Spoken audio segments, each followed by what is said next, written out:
একজন পুলিশ রাস্তায় একজন অটো চালককে সবার সামনে থাপ্পড় মারল। কিন্তু সে কি জানত অটোর পেছনের সিটে বসেছিলেন জেলার ডিএম নিজে। প্রতিবাদ করায় সেই নারীকে প্রকাশ্যেই আর একটা থাপ্পড়। কিন্তু এই এক মুহূর্তই বদলে দিল পুরো থানার ভবিষ্যৎ। আজকের গল্পে দেখুন ক্ষমতা নয়, সাহসী কিভাবে ন্যায় বিচার এনে দেয়। আমাদের এই গল্প শুরু হয় এক ব্যস্ত বিকেলে। শহরের অন্যতম প্রধান রাস্তা দিয়ে একটি অটোরিকশা দ্রুত গতিতে ছুটে চলেছে। অটোর মধ্যে বসে আছে জেলার নতুন জেলা প্রশাসক মিসেস অনুষ্কা রায়।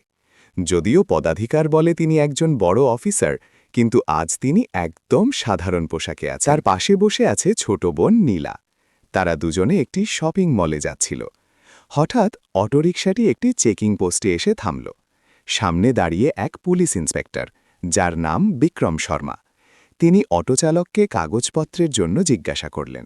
অটোচালক সব কাগজপত্র বের করে দেখালো, কিন্তু বিক্রম শর্মা সেগুলোতে খুন ধরলেন। তিনি বললেন, তোমার গাড়ির ইন্স্যুরেন্স নেই, পলিউশন সার্টিফিকেটও নেই, এখন বড় অঙ্কের চালান কাটব। অটোচালক কাঁপা কাঁপা গলায় বলল, স্যার, কাগজগুলো আমার কাছেই আছে, কিন্তু তাড়াহুড়ে বাড়িতে ফেলে এসেছি। কাল আমি থানায় এসে দেখিয়ে যাব স্যার। কিন্তু বিক্রম শর্মা তার কথা শুনলেন না। তিনি গম্ভীর মুখে বললেন, চালান তো কাটতেই হবে, আর যদি চালান না কাটতে চাও তাহলে নগদ ২০০০ টাকা দাও, নয়তো তোমার অটো বাজেয়াপ্ত করব।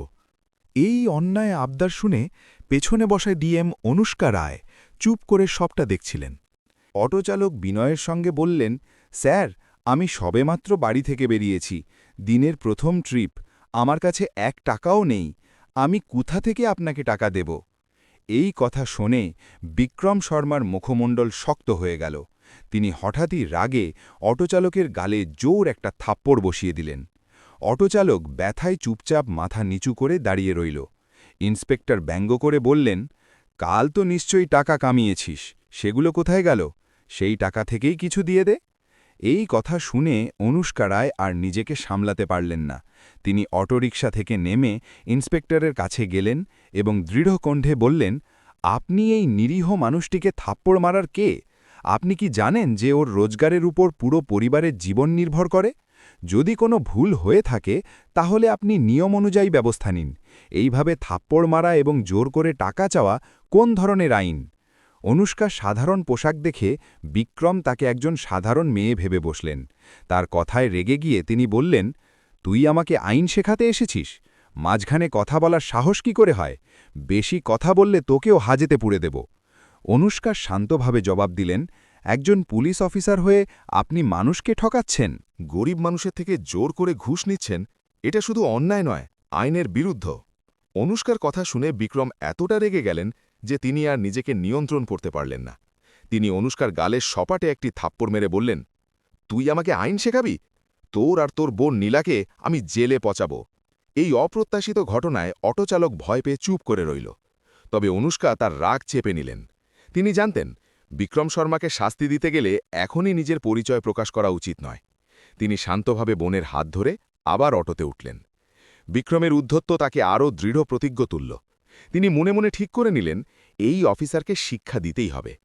আইনকে যারা এইভাবে নিজেদের হাতের মুঠোয় নিয়ে নেয় তারা পুলিশ স্টেশনে থাকার যোগ্য নয়। অটো করে তারা শপিং মলে পৌঁছলেন। অনুষ্কা তার বোনের জন্য সুন্দর সুন্দর পোশাক কিনলেন। বাইরে তিনি শান্ত দেখাচ্ছিলেন, কিন্তু ভিতরে ভিতরে তার পরিকল্পনা শুরু হয়ে গিয়েছিল। সেই রাতে তিনি মনে মনে সিদ্ধান্ত নিলেন, আগামীকাল সকালেই তিনি অন্যভাবে আবার সেই থানায় যাবেন, কিন্তু এবার ডিএম হিসেবে নয়, একজন সাধারণ নাগরিক হিসেবে। পরের দিন সকাল, ডিএম অনুষ্কা রায় তার গাড়ি না নিয়ে একটি সাধারণ অটোরিকশা করে থানায় পৌঁছলেন। তিনি সেদিন সবুজ রঙের একটি সাধারণ সলোয়ার কামিজ পরেছিলেন। থানায় ঢুকেই তার নজর পড়ল সামনের চেয়ারে বসা একজন ইন্সপেক্টরের ওপর, যার নাম রাজেশ মিশ্রা। তিনি অলসভাবে পাখা দোলাতে দোলাতে মোবাইলে কথা বলছিলেন। অনুষ্কা তার কাছে গিয়ে বললেন, স্যার, আমাকে একটি রিপোর্ট লেখাতে হবে। রাজেশ তাকে থামিয়ে দিয়ে জিজ্ঞাসা করলেন, কার রিপোর্ট লেখাবি? জানিস না এখানে রিপোর্ট লেখানোর ফি লাগে ৫,০০০ টাকা। টাকা এনেছিস? এই কথা শুনে অনুষ্কার চোখ লাল হয়ে গেল। তিনি অবাক হলেন যে এই থানায় এত খোলাখুলিভাবে দুর্নীতি চলছে এবং তিনি এই জেলার ডিএম হয়েও এই কোনো খবর পাননি। অনুষ্কা নিজেকে শান্ত করে দৃঢ়স্বরে বললেন, স্যার, রিপোর্ট লেখানোর জন্য কোনো টাকা লাগে না। আপনি যে কাজটা করছেন সেটা শুধু ভুল নয়, আইনীয়। রাজেশ রেগে গিয়ে বললেন, কি বললি? আমি ভুল করছি? তুই আমাকে আইন শেখাবি? বেশি বকবাস করলে এক্ষুনি ভিতরে পুড়ে দেব। অনুষ্কা বুঝতে পারলেন যে ইন্সপেক্টরও ঠিক বিক্রম শর্মার মতোই। তিনি শান্ত থেকে জিজ্ঞাসা করলেন, স্যার, আপনার থানার সাব ইন্সপেক্টর বিক্রম শর্মা কোথায়?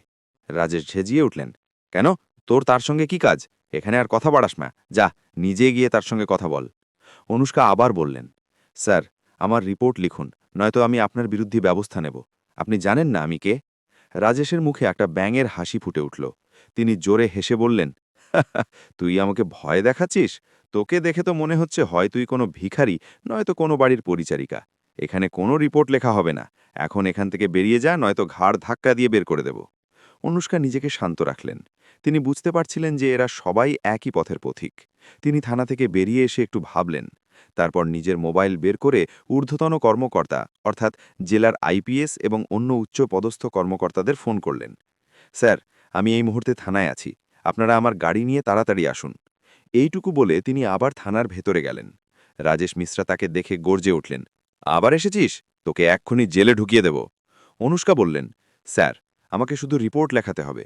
আপনি যদি সাধারণ মানুষের সঙ্গে এমন ব্যবহার করেন, তাহলে তারা কার কাছে ন্যায় আশা করবে?